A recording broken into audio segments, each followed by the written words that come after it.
La grammaire est une chanson douce d'Éric Orsena.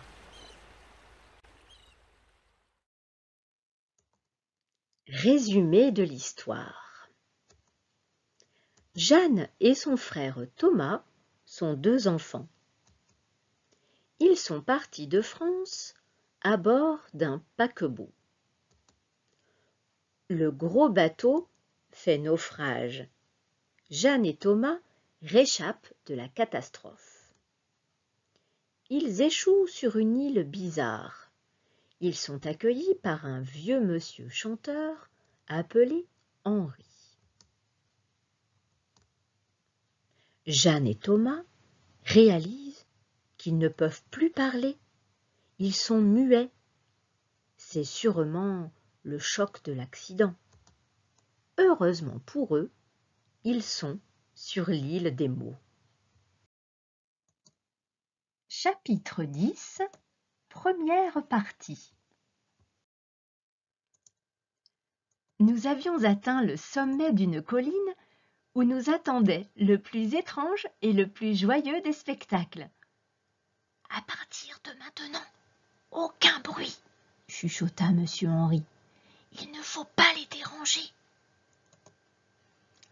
Je me demandais pour quelle sorte de personnage considérable nous devions prendre de telles précautions. Une princesse en train d'embrasser son chéri secret? Des acteurs de cinéma en plein tournage? La réponse, bien plus simple et parfaitement imprévisible, n'allait pas tarder à m'arriver. À pas de loup, je m'approchais d'une balustrade en vieux bois branlant.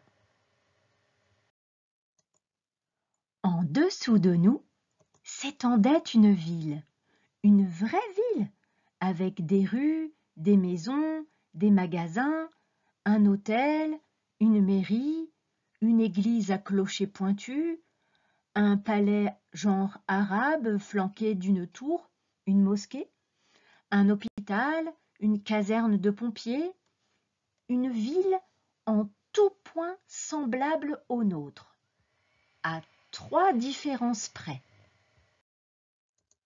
1. La taille. Tous les bâtiments avaient été réduits de moitié par rapport aux dimensions normales. On aurait dit une maquette, un décor. 2. Le silence.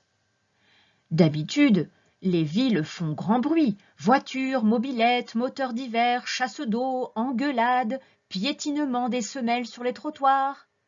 Là, rien. Rien que des froissements très légers, d'imperceptibles froufrous. 3. Les habitants. Pas d'hommes, ni de femmes, aucun enfant.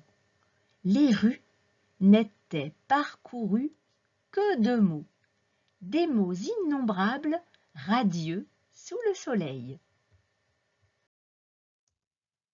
Ils se promenaient comme chez eux, ils étiraient dans l'air tranquillement leurs syllabes, ils avançaient, les uns sévères, clairement conscients de leur importance, amoureux de l'ordre, de la ligne droite, le mot « constitution », les mots « analyse d'urine »,« bras dessus »,« bras dessous », le mot « carburateur ».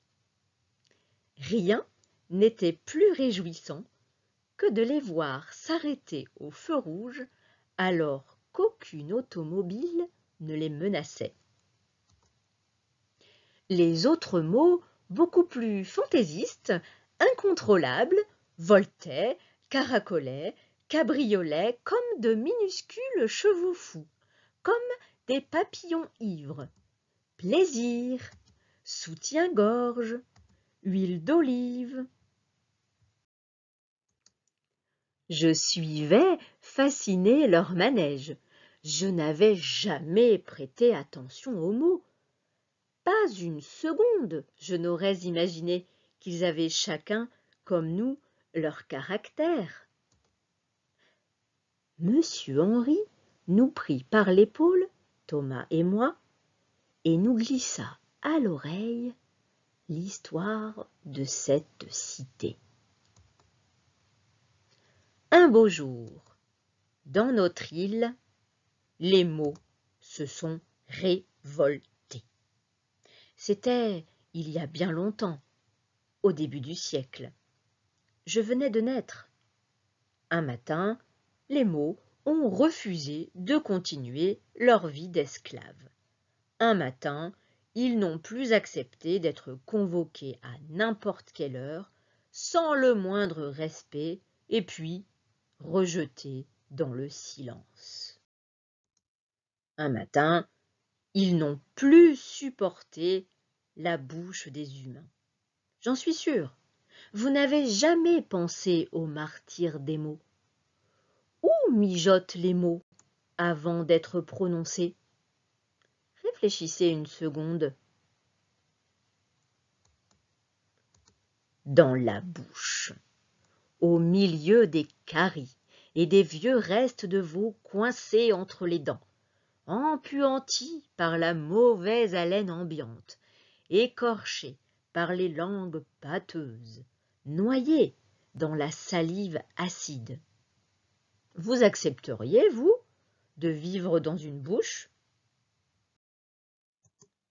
Alors, un matin, les mots se sont enfuis. Ils ont cherché un abri, un pays où vivre entre eux, loin des bouches détestées. Ils sont arrivés ici, une ancienne ville minière, abandonnée depuis qu'on n'y trouvait plus d'or. Ils s'y sont installés. Voilà, vous savez tout. Je vais vous laisser jusqu'à ce soir. J'ai ma chanson à finir. Vous pouvez les regarder tant que vous voudrez, les mots ne vous feront pas de mal. Mais ne vous avisez pas d'entrer chez eux. Ils savent se défendre. Ils peuvent piquer pire que des guêpes et mordre mieux que des serpents.